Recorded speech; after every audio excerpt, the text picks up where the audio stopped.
Yo, it's your boy Luap coming back at it again with another discussion video. Throughout the years, Ash has had many amazing rivals, and in turn, they have had really strong Pokemon. I always thought it was cool to see the amazing Pokemon that other trainers, but especially his rivals, brought to battles. In this video, we will count down the top 10 strongest Pokemon owned by Ash's rivals. Yes, that's right, I said we because I have my good buddy Starmeistr here, who's gonna help me out with this list. Go ahead and introduce yourself, bro.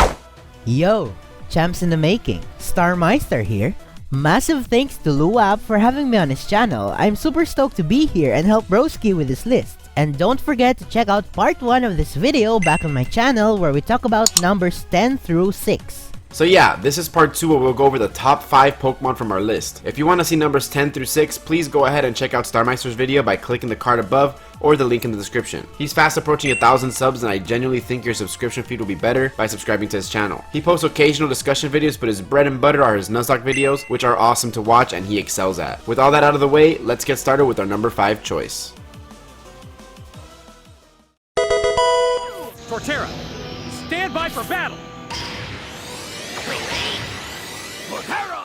Paul's Torterra was his starter Pokemon and takes the number 5 spot. Just by looking at his moveset, it reminds me of me being 10 years old and picking the strongest moves in the game for my Pokemon. With the exception of Crunch, all of his moves only had 5 PP at one point, and they're all very strong moves. Had Paul used Torterra in the Sinnoh League, I think that their battle might have been closer for all we know, but Paul did have many Pokemon to choose from and he thought Torterra wouldn't have been the best choice. Torterra actually pitted fairly decently against Cynthia's Garchomp, even though it did eventually lose. Being even able to go toe-to-toe with a champion Pokemon for even a little bit is a feat of its own in my opinion. He didn't battle too many times on screen, but the times that he did, he was a powerhouse, and we all secretly hoped that Ash's Torterra would be as strong as Paul's.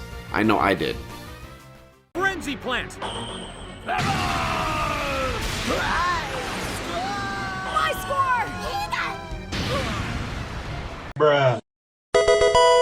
Like you, I won't accept defeat.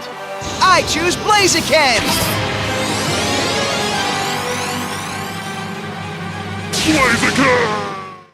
Number 4, Harrison's Blaziken.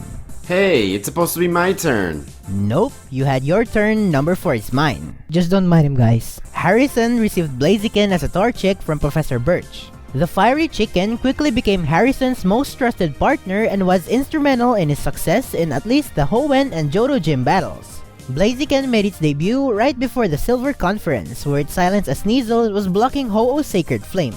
And in the quarterfinals of the Silver Conference, Blaziken was able to show off its true battling prowess. It literally kicked all of Bayleaf's Razor Leaves like they were nothing, and then proceeded to take her out without any sweat before Ash sent in his Charizard. Blaziken almost lost to Charizard, but because of a big brain play of using Flamethrower on the ground, it managed to survive a Seismic Toss, allowing it to finish off the Lizard in an iconic stand-up showdown. Blaziken was clearly carrying Harrison's team on its back, which is evidenced by the fact that Harrison was swept by John Dixon in the semifinals because Blaziken needed time to recover from his last battle with Ash. It's your fault, Charizard.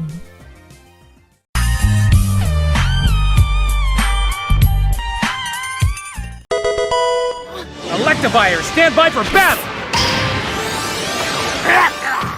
Number 3, Paul's Electivire. While it can be argued that Torterra is Paul's strongest Pokemon, there's no denying that Electivire had the most accomplishments in the Diamond and Pearl series. Even as a baby Elekid, it was already shown to be a lethal battler, tying with Pikachu in its first battle with Ash. Pikachu technically went down first, so we can count that as a win for Elekid. It was also the MVP of Paul's Orberg gym battle, as it managed to defeat 2 of Roark's Pokemon. Elekid was later used in the Hearthome tag battle, where it evolved in the final round against Dawn and Conway. This evolution came in clutch and was the ultimate ingredient that handed Ash and Paul the victory. Paul used Electabuzz again in the iconic Lake Equity showdown versus Ash. Despite Chimchar's evolution, it was no match for the electric Pokemon. Electivire was later revealed to have reached its final stage during Paul's battle against Barry in the Lily of the Valley Conference, where it easily electrocuted Barry's Ace Empoleon, handing Paul a clean 3-0 sweep. And in the epic quarterfinal battle against Ash, Electivire managed to defeat both Gliscor and Pikachu, the only Pokemon other than Drapion to take down any of Ash's Pokemon. It eventually lost to Blaze and Fernape in the most critical showdown, but we all know that it was bound to happen. Paul's Electivire is one of the most menacing battlers in the entire anime. It is the rival Pokemon that arguably received the most screen time and character development, cementing its spot as the 3rd strongest Pokemon owned by Ash's rivals.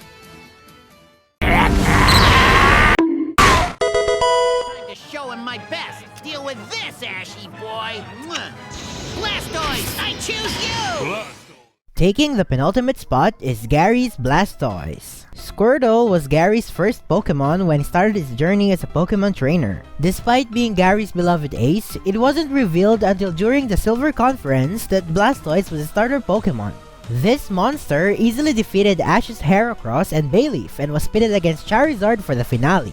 It still lost despite the type advantage, probably thanks to plot armor, but Blastoise still put up a great fight and even drove Ash to burn the entire field.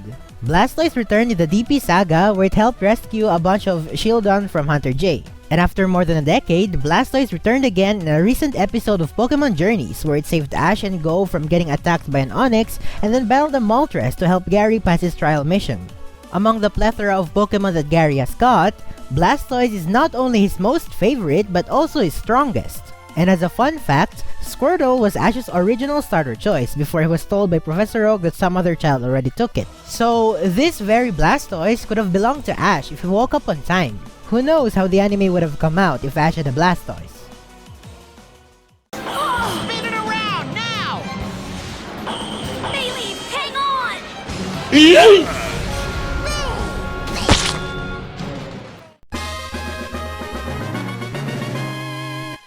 Charizard, let's go! Number 1, as you would expect, goes to Alon's Charizard. In the entirety of its time on the show, he only had one loss, and that was to an Elite Four's Mega Blastoise. In fact, he even battled versus another Elite Four member and actually won that one. Alon's Charizard, in my opinion, is without a doubt the strongest Pokemon that belongs to one of Ash's rivals. Of course, as a Mega Charizard, his strength is undeniable, but I believe that even with more training, his non-Mega form is really powerful too. I would love to see Alon make an appearance and battle versus other trainers. It has been a while since we last seen or heard of Alon, so I'm sure that his Charizard has only gotten even stronger since the last time we've seen them. We know that his Charizard is at least the level of Elite Fours, so that automatically places him the highest out of anyone on this list. It's hard to gauge its strength without the Mega Stone, but I think even without it, it's stronger than Gary's Blastoise. Only one way to find out. Journeys, please.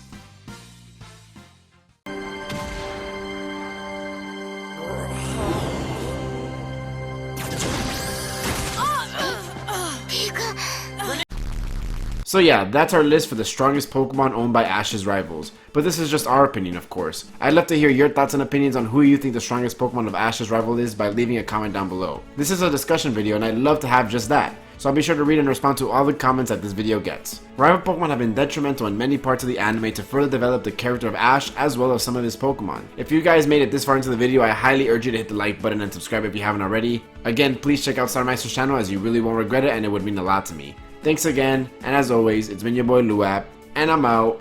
Peace.